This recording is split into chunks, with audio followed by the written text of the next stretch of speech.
মুনাফিক এমন এক শ্রেণী যারা ইহুদি খ্রিস্টানের চেয়েও বেশি ইসলামের ক্ষতি করেছে। রাসূল সাল্লাল্লাহু আলাইহি ওয়াসাল্লামের কাছে থেকে সবচেয়ে বেশি ক্ষতি করেছে। তাই মুনাফিকদের ব্যাপারে আল্লাহ পাক রব্বুল আলামিন কঠোর শাস্তির বিধান পবিত্র কোরআনে ঘোষণা করেছেন। আল্লাহ পাক রব্বুল আলামিন বলেন, ইন্নাল মুনাফিকিনা ফিদ দারকিল আসফালি মিনান নার। মুনাফিকদের স্থান হবে জাহান্নামের ওই জায়গায় যেখানে সমস্ত জাহান্নামের রক্ত এবং পুজ যে জায়গায় গিয়ে একত্রিত হবে, জমা হবে, সেখানেই হবে মুনাফিকদের স্থান। তো জীবনে আমরা যে আমলই করি না কেন, যাই করি না কেন, কখনো আমাদের ভিতরে যেন মুনাফিকি না থাকে, মুনাফিক হিসেবে যেন আমাদেরকে মৃত্যুবরণ করতে না হয়, তার জন্য সবচেয়ে বেশি সতর্কতা অবলম্বন করা উচিত। আজকে পবিত্র হাদিস থেকে আমরা এমন 3টি আলামত সম্পর্কে জানব, যে 3টি আলামত আপনার ভিতরে থাকলে বুঝবেন যে মুনাফিকের আলামত আপনার ভিতরে রয়েছে। যদি পারেন এই মুহূর্তে এই 3টি আলামত আপনার থেকে দূরে সরায় ফেলবেন। যদি না পারেন তাহলে কিন্তু আপনার নামটি মুনাফিকের খাতায় লেখা হতে পারে।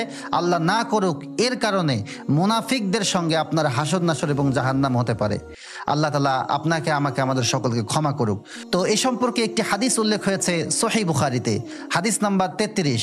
হাদিসটি বর্ণনা করেছেন আবু হুরায়রা রাদিয়াল্লাহু তাআলা আনহু। রাসূলুল্লাহ সাল্লাল্লাহু আলাইহি ওয়াসাল্লাম বলেছেন, মুনাফিকের আলামত 3টি। 1, কথা বললে মিথ্যা বলে। 2, ওয়াদা করলে পূরণ করে না। 3, যখন কেউ আমানত রাখে খেয়ানত করে। প্রিয় ভাই ও বোনেরা, আমরা ক্লিয়ারভাবে এই হাদিস থেকে জানলাম যে কোন 3টি মুনাফিকের আলামত।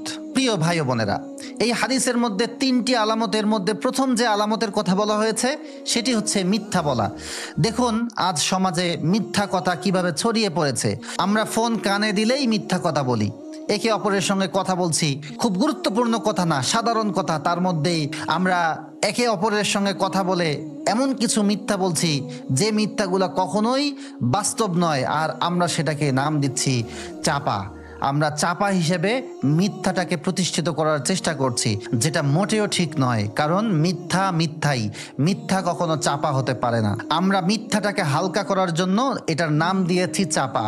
আসলে চাপা মিথ্যা একই জিনিস।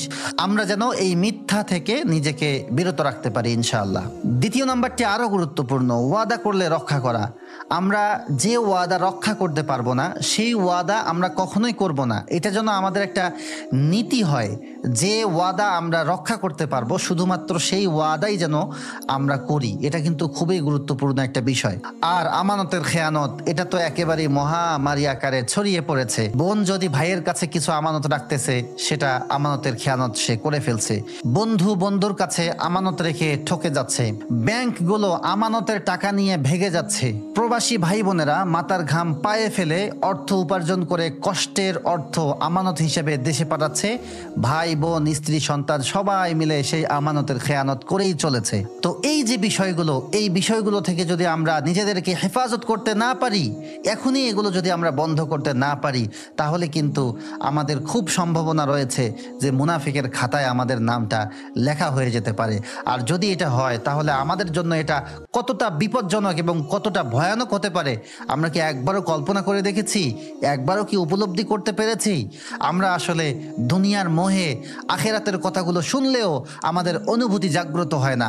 আমরা আসলে ফিল করতে পারি না, আমরা আসলে অনুভব করতে পারি না, যার কারণেই আমরা গুনাহ ছাড়তে পারি না, অন্যায়গুলো ছাড়তে পারি না।